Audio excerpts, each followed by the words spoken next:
Welcome to ज्ञान stream. आज हम बात करेंगे इंडो ऑस्ट्रेलिया वर्चुअल समिट के बारे में।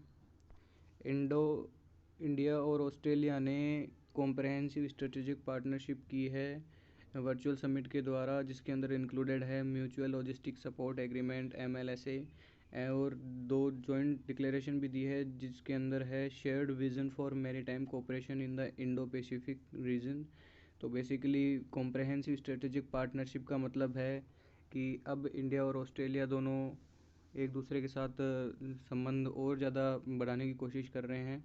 ये इस रिलेशनशिप का मतलब है कि इंडिया ऑस्ट्रेलिया के बीच में जो संबंध है व्यापार से रिलेटेड और कोऑपरेशन से रिलेटेड एक दूसरे के साथ में, वो और ज़्यादा इंक्रीज़ होंगे। इस पूरे एक समिट के अंदर म्यूचुअल लॉजिस्टिक सपोर्ट एग्रीमेंट एक ऐसा एग्रीमेंट है जो पूरी दुनिया के अंदर हाईलाइटेड रहा, जिसके अंतर्गत इंडिया ऑस्ट्रेलिया अब अपने एयर बेसेस शेयर करेंगे एक दूसरे के साथ में, जिससे ऑस्ट्रेलियन नेवी, ऑस्ट्रेलियन एयरफोर्स की जो पहुंच है वो साउथ इंडिया तक हो सकती है। साउथ इंडिया एयर बेसेस जो इंडियन एयर बेसेस है वहाँ तक इनकी पहुंच हो जाएगी। वहीं पे इंडियन नेवी, इंडियन एयरफोर्स, इनकी जो पहुंच है, इनकी जो रीच है वो भी इससे इंक्रीज़ होगी, जिसके थ्रू ये ऑस्ट्रेलियन जो एयर बेसेस हैं उनके ऊपर वहाँ तक जा सकती है, उनके ऊपर अपना काम कर सकती है, उनको यूज़ कर सकती है फॉर नेसेसरी नीड्स। किसी भी तरीके की अगर ज़रूरत पड़ती है तो वो इंडिया ऑस्ट्रेलिया एक दूसरे के एयर बेसेस को आपस में यूज़ करेंगी। इसके साथ ही इंडिया और ऑस्ट्रेलिया ने जो एक डिक्लेरेशन दिया है, वो डिक्लेरेशन है shared vision for maritime cooperation of in the Indian Indo Pacific.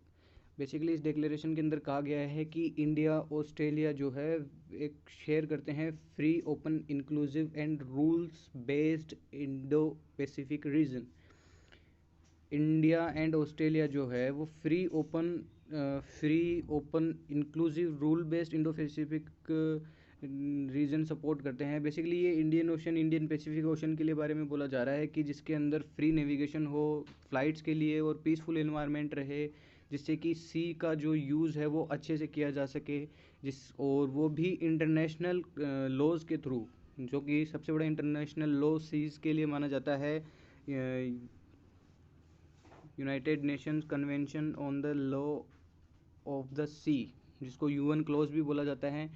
And दोनों देशों ने साथ में डिक्लेरेशन किया कि दोनों देश चाहते हैं कि किसी भी मुद्दे का जो है पीसफुल रिजोल्यूशन हो, किसी भी तरीके की यूनिलेटरल और कोएर्सिव एक्शंस के बजाय।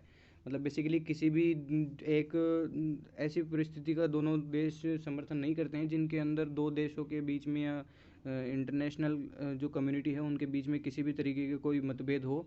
बेसिकली ये चाहते हैं, दोनों देशों ने डिक्लेरेशन दिया कि दोनों देश चाहते हैं कि एक peaceful environment basically Indo Pacific ocean के अंदर रहे और सी का जो है सबसे बेहतर यूज़ किया जा सके।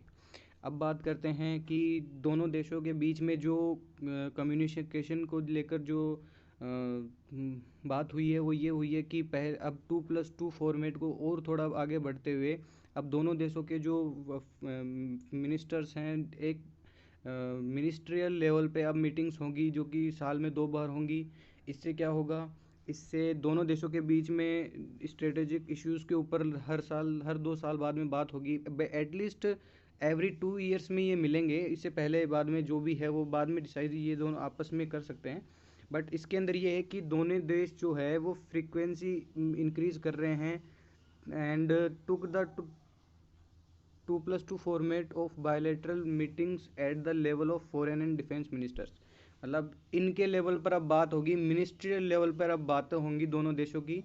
और इससे क्या होगा, इससे है ना, इससे दोनों देशों के जो बीच में जो संबंध है डिफेंस या स्ट्रेटेजिक जो इश्यूज़ हैं उनके ऊपर और भी मतलब टाइम टू टाइम बात होती रहेगी, जिससे कि दोनों देशों के बीच में कोऑपरेशन और ज़्यादा बढ़ेगा और ज़्यादा दोनों देशों के बीच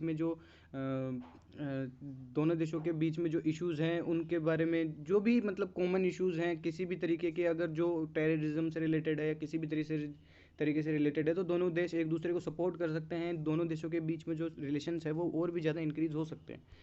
अब बात करते हैं कि दोनों साइड्स एग्री हुए हैं किस बात को लेकर कि deepen and broaden defence cooperation. दोनों देश एक दूसरे के साथ में डिफेंस को लेकर और ज़्यादा कोऑपरेशन करेंगे to enhance the scope increase करने के लिए। दोनों देशों के बीच में जो और भी ज़्यादा क्या बोलते हैं, स्कोप इंक्रीज करने का मतलब है कि और भी ज़्यादा क्षेत्रों में काम करने के लिए, और भी ज़्यादा कोऑपरेट करने के लिए एक दूसरे के साथ में।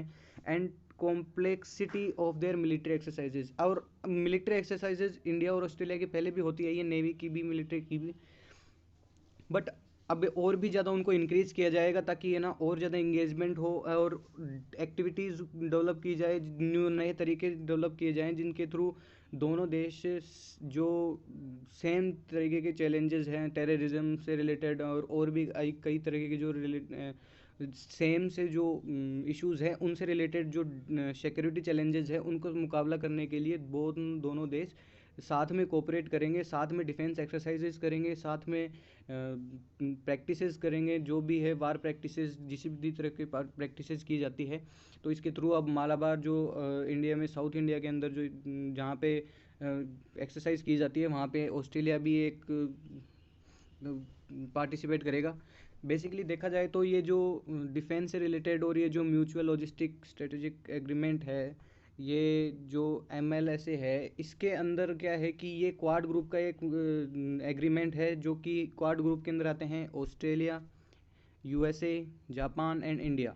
इस क्वाड ग्रुप के अंदर तीनों देश, जापान, इंडिया के जो ऐसा एग्रीमेंट है ये एयरबेस शेयर करने वाला, ये बेसिकली USA के साथ में भी है, ऑस्ट्रेलिया के साथ में भी।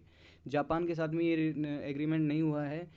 इंडिया USA के एयरबेसेस को भी यूज़ कर सकता है और USA भी इंडिया के एयरबेसेस को यूज़ कर सकता है इफ़ नेसेसरी होता है तो। और अगर मतलब बेसिकली ये जो एग्रीमेंट है ये इसलिए ज़रूरी हो जाते हैं कि अभी वर्तमान में देखा जाए तो चाइना का जो इन्फिल्ट्रेशन जो है वो बहुत ज़्यादा बढ़ गया है। चाइना अब बहुत ज़्यादा एक एकाधिकार करने की कोशिश करता है हर जगह, तो उसी हिसाब से ये बहुत ज़रूरी हो जाते हैं ये एग्रीमेंट।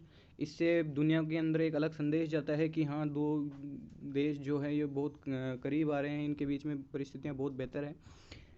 इंडिया ने CSPs अन्य देशों के भी साथ भी साइन की हैं, जैसे कि UK, इंडोनेशिया, वियतनाम, UAE, और ऑस्ट्रेलिया ने CPS साइन की हैं चाइना, इंडोनेशिया, सिंगापुर के साथ में इससे पहले।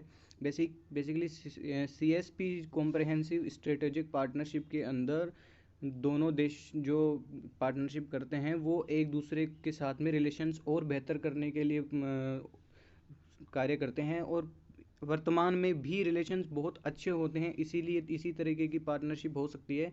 और इस कॉम्प्रहेंसिव का मतलब होता है कि बेसिकली ये एक डिटेल्ड स्ट्रेटेजिक पार्टनरशिप होगी जिसके अंदर डिटेल में बहुत ऐसे वाइड एरिया के अंदर ये पार्टनरशिप की जाएगी।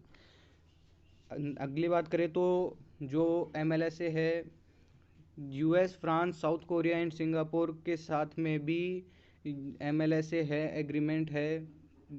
और ऑस्ट्रेलिया के साथ में अब क्योंकि दोनों देशों के PMs ने बात करके ये एग्रीमेंट कर ही लिया है। अब बात करते हैं कि अन्य कौन कौन से जो एग्रीमेंट है वो साइन किए गए। इंडिया ऑस्ट्रेलिया ने जो अन्य एग्रीमेंट साइन किए गए हैं उनमें है framework arrangement on cyber and cyber enabled critical technology cooperation. दोनों देश साइबर सिक्योरिटी के बारे में, साइबर टेक्नोलॉजी से रिलेटेड जो इश्यूज़ है उनके बारे में एक दूसरे को कोऑपरेशन करेंगे। एक MOU साइन किया गया है, मेमोरेंडम ऑफ अंडरस्टैंडिंग, जिसके अंदर cooperation in mining and processing of critical and strategic minerals. जैसा कि आप जानते हैं कि ऑस्ट्रेलिया की जो माइनिंग इंडस्ट्री है वो बहुत अच्छी है, वो बहुत बड़ी है। तो और इंडिया जो है 90% जो क्रिटिकल एंड स्ट्रेटेजिक मिनरल्स हैं जो भी वो इंपोर्ट करता है बाहर से। तो बेसिकली दोनों देशों ने एक दूसरे के साथ में ये मेमोरेंडम ऑफ अंडरस्टैंडिंग साइन किया है, MOU साइन किया है, जिसके अंदर दोनों देश एक दूसरे को सपोर्ट करेंगे। Implementing arrangement on cooperation in defence science and technology. दोनों देश डिफेंस के अंदर साइंस एंड टेक्नोलॉजी के अंदर, डिफेंस साइंस एंड टेक्नोलॉजी के अंदर एक दूसरे को कोऑपरेट करेंगे। Cooperation in public administration and governance reforms, public administration and governance reforms के अंदर जो प्रशासनिक जो गतिविधियां होती है, प्रशासनिक जो सेवाएं होती हैं, उनसे रिलेटेड कैसे कैसे रिफॉर्म्स किए जा सकते हैं गवर्नेंस के लिए, उसके संबंध में दोनों देश एक दूसरे को कोऑपरेट करेंगे। Cooperation in vocational education and training, दोनों देश एक दूसरे को वोकेशनल एजुकेशन के अंदर ट्रेनिंग के अंदर कोऑपरेट करेंगे। वाटर रिसोर्सेज मैनेजमेंट, और इसके अलावा जो एक एग्रीमेंट जो पहले हमने डिस्कस किया वो है MLSA। तो बेसिकली इस तरीके से 7 जो एग्रीमेंट है वो साइन किए गए हैं और 2 डिक्लेरेशन है, जिसके अंदर इंडिया पैसिफिक रीजन वाला जो डिक्लेरेशन है। इसके अलावा एक बात और भी है कि इंडिया को